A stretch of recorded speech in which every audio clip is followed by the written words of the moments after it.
Hello and welcome to this week's 2-minute Parsha. Last week was Parshas Yisro and we left off with the 10 commandments which Klal Yisrael were given at the base of Har Sinai. They're still there and Hashem gives Moshe a long list of mitzvahs to give over to Klal Yisrael. So brace yourself for a list which I may just have to read from inside. The Parsha starts off with the mitzvah of an Eved Ivri, a Jewish manservant, and then the Parsha of an Oma Ivri, a man who sells his daughter as a maidservant. Then the Torah gives us the various death penalties for a murderer or someone who commits manslaughter, or for kidnapping, or someone who hits his parents. Then the Torah tells what is the din if you kill your slave, and what penalties you get for causing bodily injury to a fellow Jew. After which, what is the din if your animal or your property causes damage to somebody else's belongings. And what happens if you steal various types of livestock, cows, sheep, goats, whatever it may be. The next important parsha this week is Bob Machteres, when one's allowed to kill in order to save his own life, otherwise known as the parsha of Roidev, after which the Torah tells us about Shomrim, different guardians who have different levels of responsibility, whether they borrowed, rented or lent, or got paid to look after the other person's stuff.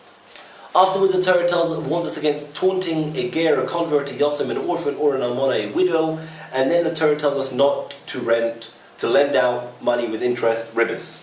Then the Torah warns against cursing Hashem, one of the leaders of Klal Yisrael. After this affair of blasphemy, we have the laws regarding the integrity or the fairness of the judiciary, the Rabbonim, the system in Bezdin. After which the Torah gives us the mitzvah of Shabbos and Shemitah, and the 3 times a year where we have to be Oile Regel, come up to the base of Mikdash, Pesach, Shavuos, and Sukkos.